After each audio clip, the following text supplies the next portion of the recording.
Hello बच्चों, let's see the question. Find the distance of the image formed by object O formed by the combination of the lenses in the figure. Here we have given three lenses. F equals plus 10 centimeter, F equals minus 10 centimeter, F equals plus 30 centimeter, and the distance of the object from first lens is 30 centimeter. Distance between two lenses is 5 and 10 centimeter. साथ में हमारे पास यहाँ पे 4 options दे रखे हैं. Now to answer this question, first we will discuss here the key concept. And here the key concept is given as lens formula, जो कि हमें यहाँ पे ऑब्जेक्ट की डिस्टेंस, इमेज की डिस्टेंस और फोकल लेंथ के बीच के रिलेशन को बताता है. That is 1/v minus 1/u equals 1/f. f focal length है, u ऑब्जेक्ट की डिस्टेंस है from the lens and v image की डिस्टेंस है फ्रॉम द लेंस. नाउ यहाँ पे साथ में हमें एक और बात ध्यान देनी है. जब भी हम कॉम्बिनेशन ऑफ लेंसेज की बात करते हैं, उस पर्टिकुलर केस में हमारे पास जो लेंस फर्स्ट होता है उसके थ्रू जो इमेज का फॉर्मेशन होता है वो दूसरे लेंस के लिए एज एन ऑब्जेक्ट का काम करता है. नाउ क्वेश्चन में यहाँ पे अगर हम देखें तो हमारे पास दे रखा है find the distance of the image from object O formed by the combination of the lenses in the figure is. तो सबसे पहले यहाँ पे हमारे पास जो ऑब्जेक्ट की डिस्टेंस है वो 30 सेंटीमीटर दे रखी है.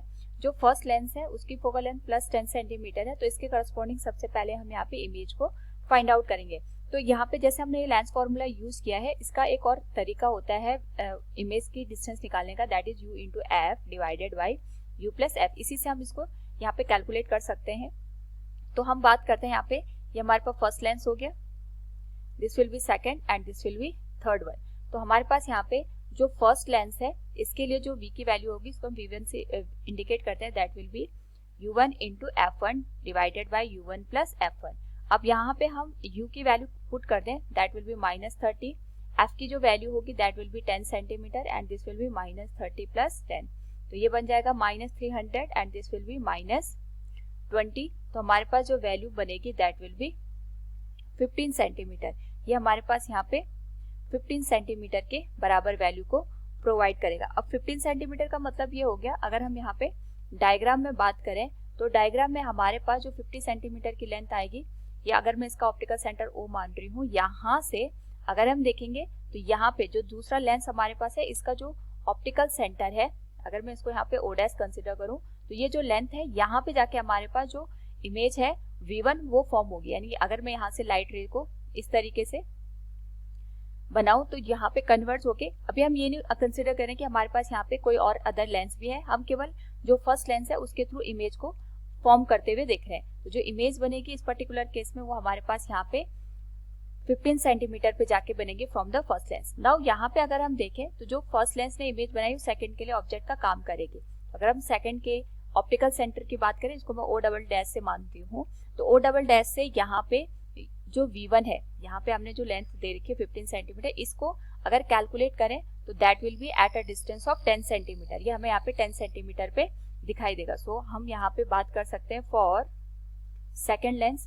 सेकेंड लेंस के लिए हमारे पास यहाँ पे जो इमेज की डिस्टेंस होगी that will B u2 into f2 divided by u2 plus f2. u2 की जो वैल्यू आएगी वो 10 सेंटीमीटर आएगी, पॉजिटिव की आएगी, क्योंकि हमारे पास जिस डायरेक्शन में लाइट जा रही है उसी डायरेक्शन में हमारे पास ऑब्जेक्ट भी रखा हुआ है फॉर द सेकेंड लेंस.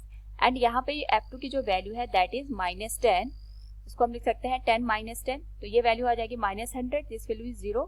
तो हमारे पास जो इमेज बनेगी that will be at infinity. इसका मतलब ये होगा कि हमारे पास जो लाइट रे है वो जब यहाँ पे सेकेंड लेंस है उस पे यहाँ पे गिरेगी तो जो हमारे पास सेकेंड लेंस है ये इसको यहाँ पे रिफ्रैक्ट करेगा, और रिफ्रैक्ट होने के बाद हमारे पास जो लाइट रे है कुछ इस तरीके से ये पैरेलल हो जाएंगे. पैरेलल लाइट रे इन्फिनिटी पे जाके मिलती है, इसीलिए यहाँ पे जो लाइट रे है वो हमारे पास पैरेलल हो जाएंगे. यानी अगर लाइट रे इस तरीके से आ रही थी फर्स्ट लेंस से, तो सेकंड लेंस उनको यहाँ पे पैरेलल कर देगा, और ये पैरेलल लाइट रे यहाँ पे थर्ड लेंस पे जाके गिरेंगे. तो वी कैन से हियर हमारे पास जो सेकंड लेंस ने इमेज बनाई है that will form at infinity.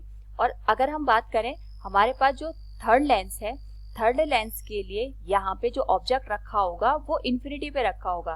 तो अगर हम इसके लिए यहाँ पे लेंस फॉर्मूला यूज करें तो वी कैन से u3 की जो वैल्यू होगी वो इन्फिनिटी आ जाएगी. तो ये जो वैल्यू है तो टोटल 0 हो गया.